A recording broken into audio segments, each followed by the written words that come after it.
Rudia tena, sema upako, upako, upako. Weka mkono wako karibu na kichwa. Weka mkono wako karibu na kichwa, sema upako, upako, upako. Sema upako, upako, upako. Sema tena upako, upako, upako. Bwana Yesu asifiwe sana.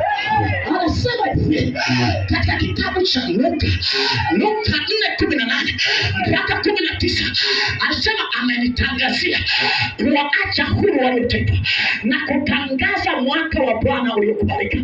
Manake ni kwamba hao watu wameishi kwenye misimu ya huzuni, misimu ya shida, misimu ya mazingira magumu, lakini Roho wa Bwana amenituma. Sikiliza nikwambie, ukisema umempokea Roho wa Bwana, ni lazima tuone hatua za kiroho na hatua za kimwili, mabadiliko yako.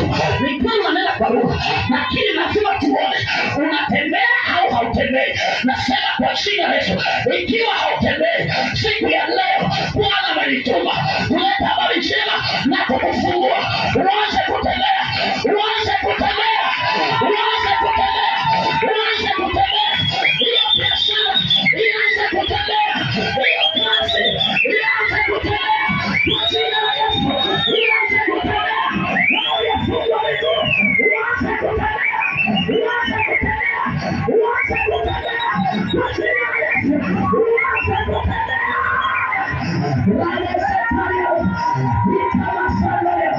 Uanze kutembea kwa jina la Yesu. Uanze kutembea kwa mafuta na upako wa Roho Mtakatifu. Wako watu ambao wanasimama rohoni, hawaendi mbele, hawaendi nyuma, labda kwenda nyuma, lakini kwenda mbele haiwezekani. Nasema Roho Bwana amenituma kuleta habari njema kwa wafungwa, kufunguliwa kwao, kuwekwa huru, kuwekwa huru kwa waliofungwa, waliotembei. Kwa sababu umefungwa, ndio maana hautembei, ndio maana hauwezi. Nasema baada ya maombi ya leo, naziona hatua zako zinaanza kutembea kwa jina la Yesu Kristo, kwa jina la Yesu Kristo. Haleluya, haleluya. Bwana Yesu asifiwe. Kazi ya upako. Biblia inasema katika kitabu cha Ezekieli 37 kwamba Roho wa Bwana alikuwa juu yangu, akanichukua mpaka kwenye bonde lililojaa mifupa mikavu.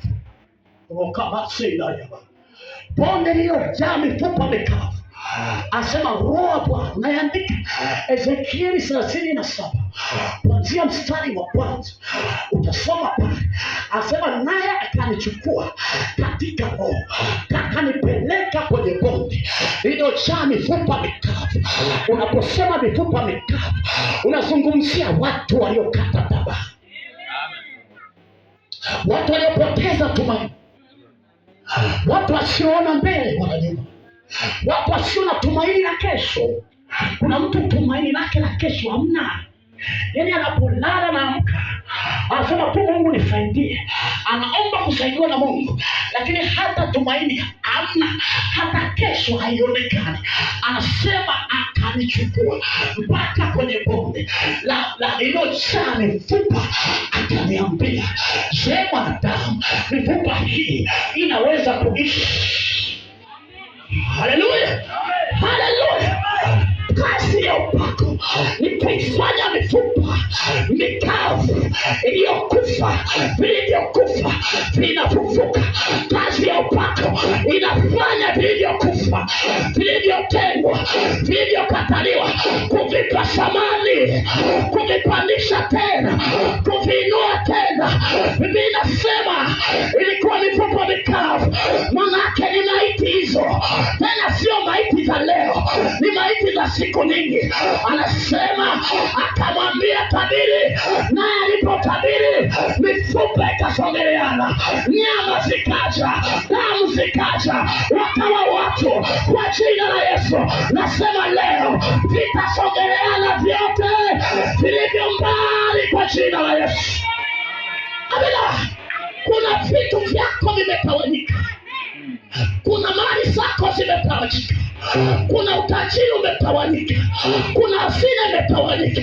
Biblia inasema anapompeleka Ezekieli, amewakuta watu ambao hali zao zimetawanyika. Hiki kiko kule, hiki kiko kule, hiki kiko kule.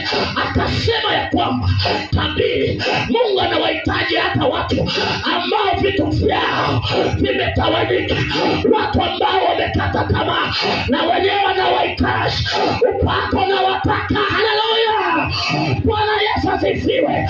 Watu ambao manake wametawanyika na wachiwa na kufanya baraka zao hivyo na yeye